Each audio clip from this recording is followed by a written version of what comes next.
what's up? This is Tyler Parker. This is the Sheep's Pen, and I am going to go ahead and give you this size principle.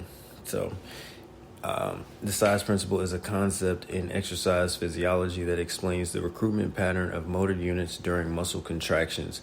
It suggests that motor units are recruited in order of their size from smallest to largest, based on the force requirements of the activity. In high-intensity training, understanding the size principle can help optimize training strategies and maximize muscle activation. So, motor unit recruitment. Motor units are composed of motor neuron and the muscle fibers in innervates. Sorry, I don't have my glasses on. No excuses. I don't have my glasses on though, so I should probably get my glasses. Where are they at? My glasses are right here on the table, and I'm back. So, they're dusty. Let's see, where was I just at? Okay, smaller motor units consist of slow twitch type 1 muscle fibers, which are fatigue resistant and generate lower force. Larger motor units consist of fast twitch type 2 muscle fibers, which are more powerful but fatigue more quickly.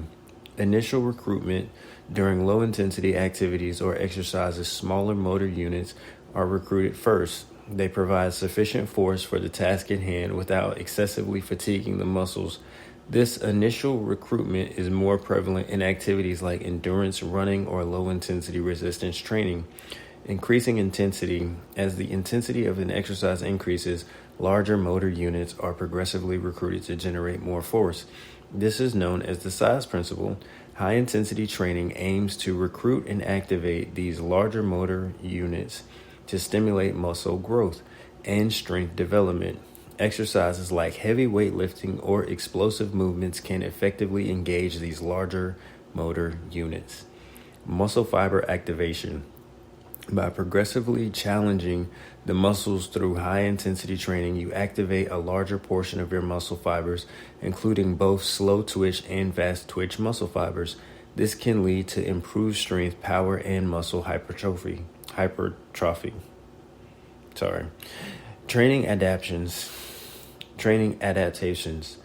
High-intensity training stimulates the body to adapt and become more efficient at producing force. Over time, with consistent training, the body will recruit larger motor units more readily, resulting in increased strength and muscular development. It is important to note that while high-intensity training can be effective for stimulating muscle growth and strength, it should be approached with caution and tailored to individual fitness levels and goals. Proper technique, warm-up, and progressive overload are crucial to minimize the risk of injury and optimize results. Consulting with a qualified fitness professional can help you design an appropriate high-intensity training program based on the size principle and your specific needs.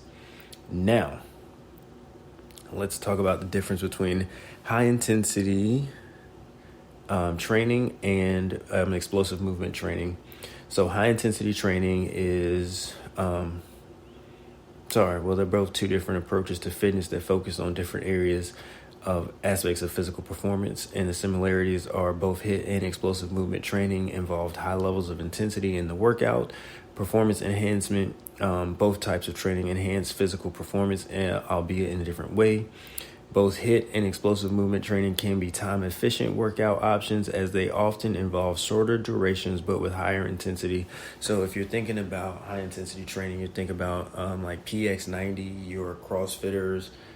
Essentially, I don't really like the whole kipping concept, because I don't think that CrossFitters kip, because I think they're using a lot of calisthenics, so the muscles actually are engaged in a way that they can use those because they do it all the time. They're now using those same muscles to engage in the way that they need them to in their everyday life, so in their everyday style. So, you've got your CrossFitters, you got your power lifters, you've got your bodybuilders, and you've got the people who go for aesthetics. And then you've got everybody, just normal everyday people that are going in just for, exercise.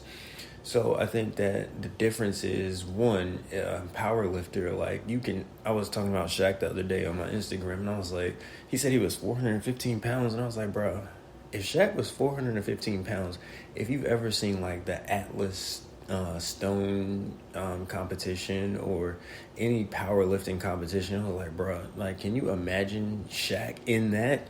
Like, that's what I really see. Like, I don't see, the fat. Like, I don't see people saying like, oh, Shaq was like fat and he was out of weight, because you couldn't even tell. He said he was 325. So you know what that means? If he really was like in the gym, where there is literally like, man, I don't even want to talk about it because I'm gonna get upset because it's the past. But it's like, yo, Shaq and Kobe. So, funny story. Me and my homegirl worked together in the AT&T store, and I remember telling her, I was like, oh, go follow your dreams or something like that. And I think that was like the real quick gist of it. But all I know is I remember she went to Houston, and next thing I know, she turned around and she was like next thing I know, she met Kobe, and I was like, bruh, that's my dream. How you meet Kobe? I told you to follow your dream, not my dream. Dang. But it's really dope. Like, Kobe, I really patent a lot of my. No, I'm not even gonna say that. That would be an embarrassment. You'd be like, bro, you did what? No, I didn't. I just really like Kobe Bryant. I like this fadeaway. I like his turnaround jump shot, his fadeaway. I liked his consistency, his commitment to the game. I like Shaq. I like Derek Fisher. I like Gary Payton. I like Karl Malone. I like I wrote like all their names on my mom's like wall that she allowed me to have in a space in her house. When I was growing up.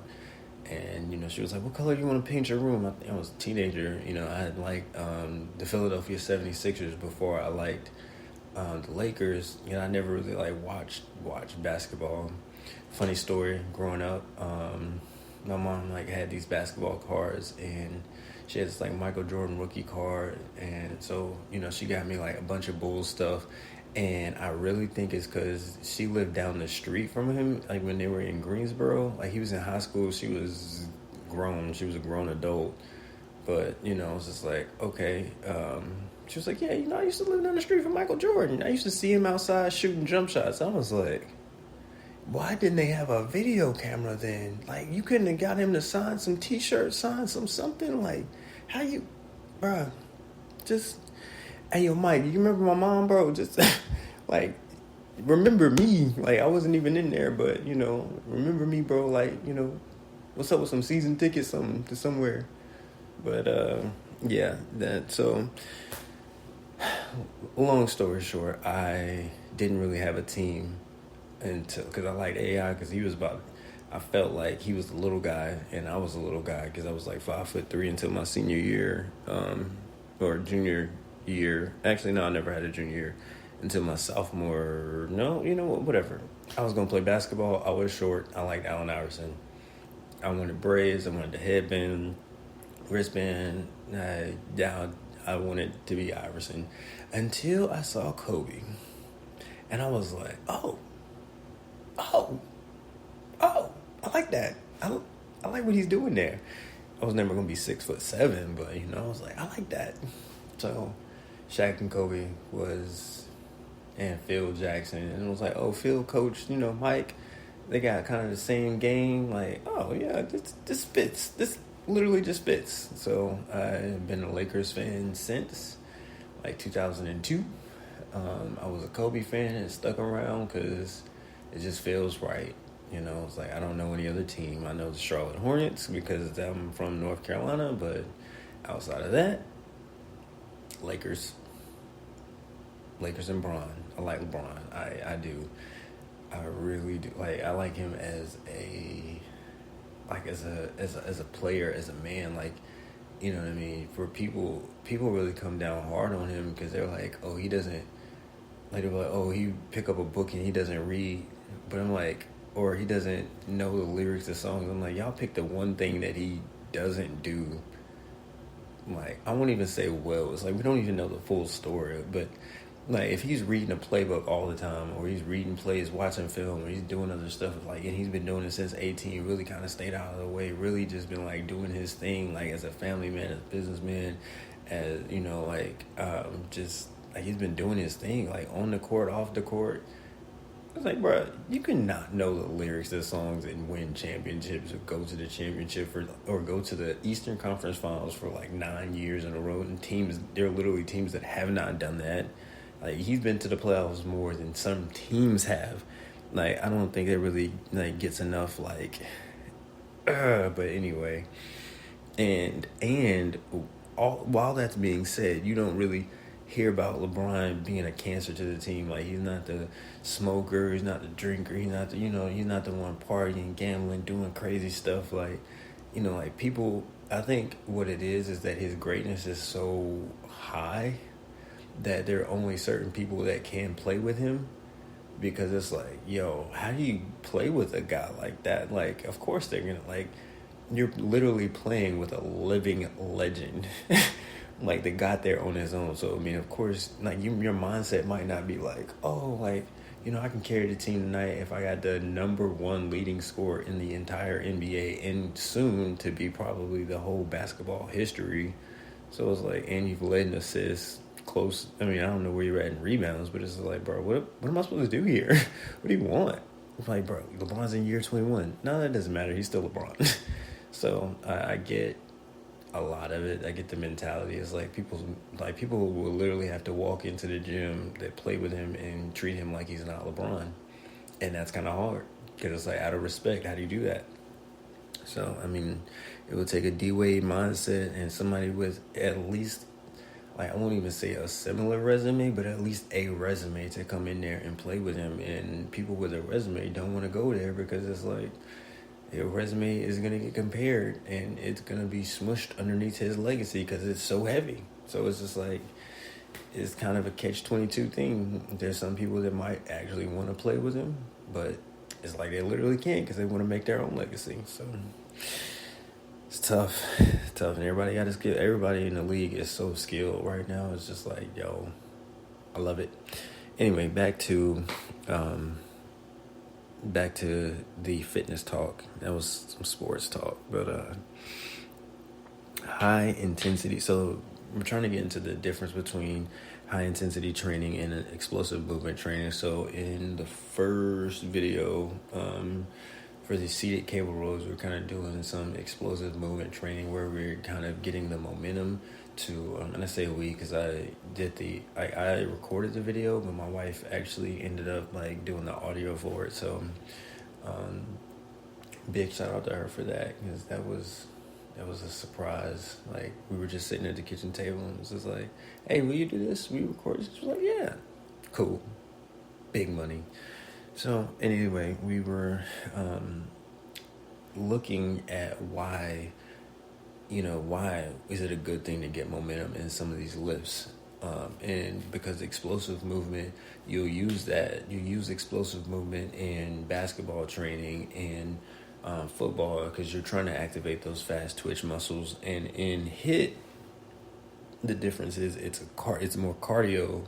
It's more cardio focused. So what it is now we're taking the stress and we're amplifying it to stress the heart so that it beats more. So you kind of want to monitor like your beats per minute, because there's a certain beats per minute per your age range that literally tells you how healthy your heart is, how much stress you can take under those conditions and those circumstances, whether it's heat, cool, whatever it is. It's going from your resting heart rate to the highest that it can possibly go. That's why I love my watch, is it definitely tracks that, and I track it too, because I'm like, I need to see it. So like I said, high intensity primarily focuses on cardiovascular system and improving endurance. It involves exercises performed at near maximum effort for a short period of time, typically with minimal rest intervals. So it'll be like your 30-second rest, burpees. Man, Navy workouts, well, the Navy boot camp we did, basically high intensity training, and all we did was we were in the compartment and we were working out, and that was it. So, because I mean, it was when did I go in? June. So some days it got like way too hot to go and exercise, and we only went to the gym like twice, 2 or 3 times. So it was literally just compartment workouts, and those workouts sucked. And at Ceremonial Guard, those workouts were like the ones we did as a command. Those were crazy, man. We literally had our leader who would play the song. It was Kevin Gates, like, I don't get tired. I got 6 jobs. And when I tell you he worked us, man, the first day we pulled up, like, they was like, bro, they softer on y'all because we had to carry our suitcases. Like, we had to carry every single thing that we had to the van. And then, it's like from the van, we had to do some other stuff, and then like after that, after we got in, we didn't go to sleep immediately. We went into a workout, or it's called a session. So it was like we went straight into the session, and it was like, bro, like, we ain't even been asleep, fam. What you mean? He's like, I don't get tired. Well, oh my God, what did I sign myself up for? But I'm here for it. I ain't quitting. Mama ain't raised no punk. Not saying that anybody that quit is punk. Just saying for myself, I wasn't going to be a punk. That definitely changed the way I looked at fitness from that day. So, explosive movement training is more focused on developing power, speed, and explosiveness. It involves exercises that require rapid force generation, such as plyometrics, Olympic weightlifting, or ballistic movements like jumps and sprints. So you got your box jumps, you got your, of course, sprints. I mean, those are wonderful. And Olympic weightlifting would be like your overhead press, your overhead press and squat, which is, I forgot what it's called. Oh, man. Yeah, but because I don't ever do it. Like, you really need some top tier shoulder strength for that, even just the bar. Like, I would suggest, if you're ever going to go into Olympic weightlifting and you have not started yet, I would suggest snatch and squats. Those would be first. Do some Spanish squats, some gala squats, some pole squats. Get your lower posterior chain engaged and actually get your form down first before you start going into Olympic lifting. Because if you go into Olympic lifting and your form is not right, if you start with your form wrong, you are going to suffer, literally, because I see some people in the gym sometimes just like throwing the weight up and just like, and I'm like, oh, their shoulder's gonna hurt. I'm like, yo, you are so off center, like your shoulder's gonna hurt. Like, I know it. I just see, I see it, because I mean, like, granted, people's everybody's body is different. Some people can have scoliosis or whatever. I haven't done like a body assessment in over a year and a half now, but like just gauging from like a distance, just like glancing over, I'm just like, yo, that looks like you're like, specifically I'm thinking of this guy, his left shoulder is always like so much, it feels like it's so much lower than his right shoulder when he's throwing up the like Olympic lift. And then he goes into this deadlift basically it's a clean and jerk with an overhead squat. And by the time he gets to the clean and then he jerks, when he jerks it and throws it up, that's when I like notice his like left arm just like dips a little bit, and I'm like, that like little slight twitch in his movement, man. And I mean, like, he don't be throwing no little weight around. So I'm like, he's probably done this enough to where he knows what he's doing. He probably had a coach. I don't know if he's like doing his own thing now. I don't know. I don't talk to nobody in the gym, for real. So I just put my headphones in, get my little workout in, and go home. But I'm like, if I was training somebody, when I was training, and I think I had one client that wanted to get into Olympic lifting, and I was like, bro, I've never done that before. He was like, I trust you. I'm like, oh, okay. True. All right, whatever. Let's do it. So, I was like, as I kind of grow, because that was like my next step. I wanted to get into Olympic lifting, and now I think I focus more on recovery, which is why I'm so like heavy into the explosive movement versus hit, and kind of trying to see the differences. And really, the reason why I was doing the explosive movement is because I was able to lift more before, and I had put the weight on there. And when I got to, I think it was 120, it wasn't even like, it was like 120 on the seated the seated cable row. And I leaned forward and I pulled back, and then I make sure my posture is straight when I pull it to my stomach. And these are like the close grips. So when I pull it, I can feel it in my lats, and I can feel it at the top of my back, and also at the tree. I forgot what it's called, because it's just not on the top of my tongue or top of my mind. So, it was like I can feel it. It doesn't feel like it hurts. I don't feel like it's jerking me. That's like my main thing, is just not to be jerked when I'm doing these like momentum exercises, because I don't want to, give the wrong impression where somebody might think like, oh, okay, I can use momentum and just jerk back and forth. Like, no, like because you're going to end up hurt doing that. But it's like if you get a rowing start, like if you've ever seen anybody row, they do lean forward. And I forgot which like channel I saw it on. I think I saw it on somebody's Instagram, but like it worked more for me with explosive movement, because like as I was building, I go back down and I make sure that I can control it. So you might have seen another exercise on the Aqua Fitness Instagram page, because I haven't put much on the YouTube, to where I'm doing it very controlled. Like if you do it with a stiff back, then you'll get more out of the workout. But if you do it with explosive movement training, you're able to build that power, because now you're getting some movement with it. So it's not just stiff. So the bent over V-bar rows that I do, those I try to make sure I have a stiff back. I've done like a couple with momentum just to kind of get going. But yesterday I did a stiff back, and at the end of the workout, and that sucked. That sucked.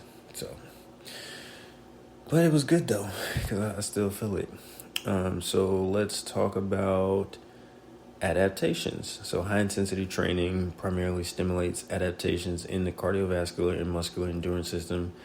It can improve aerobic capacity, metabolic efficiency, and muscular endurance.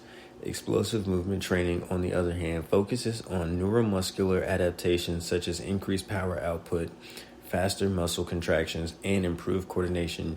It also promotes improvements in reactive strength and the stretch shortening cycle.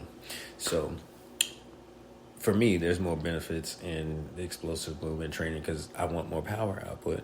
Like you can, and I've definitely seen my reaction time a lot quicker. I'm like throwing stuff up and seeing how I can catch it, and just like throwing stuff around, just like playing with it. While I'm in the gym, I'm playing with like weights and stuff, and I'm just like, oh yeah, I got my hands back. So that's one thing that's really good for. It definitely helps your reaction time, because it's like you have to think quicker and you have to engage quicker. So how this is in line with the size principle is now where you're using your fast twitch muscles, you're going to use your larger ones first. So I have my theory, I'm still working this all the way out, is spread them and then shred them. So if you're using your larger muscles first, what you're doing is you're strengthening those larger muscles. So then when it's time to go back and do the fine details, like I think about like a drawing or a painting, you know what I mean? Like you sketch the outline first. You know what I mean? Like you don't do the small stuff first, because you do the small stuff first, it's going to be hard to work the big stuff later. That's what I feel like, because now you got to try to figure out where you're going to put stuff and get room. But it's easier if you have the outline. So like the explosive movement training, it really helps to spread them. Like you're going to get the spread. If you want that Olympic looking spread, that V spread, that V cut, then explosive movement training, talk with a personal trainer, talk with your doctor first, obviously, but spread them then shred them. That's my philosophy. So Let's talk about the exercise selection. The exercises used in HIIT and explosive movement training differ. HIIT may include exercises like running, cycling, rowing, or bodyweight movements performed at high intensity.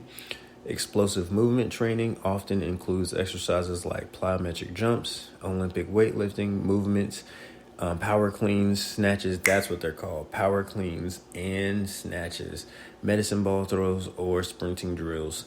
A lot of the military drills now, I probably shouldn't talk about that. It is important to note that these training methods can complement each other and be incorporated into a well-rounded fitness program. However, it's always recommended to consult with a qualified fitness professional for starting any new training regimen to ensure it aligns with your goals and individual fitness level. Having a fitness app is nice. Having somebody that goes to the gym to tell you what to do is nice. Having a training partner or a what do we call it, gym bro, it's cool, but you want to see a qualified fitness professional at some point. And I don't mean just like the guys working behind the desk at your commercial gym, unless you go to a gym that like requires them to have a standard of certifications and current trainings, because man, I tell you, good training is good. So that's that. So you finally got the size principle pod.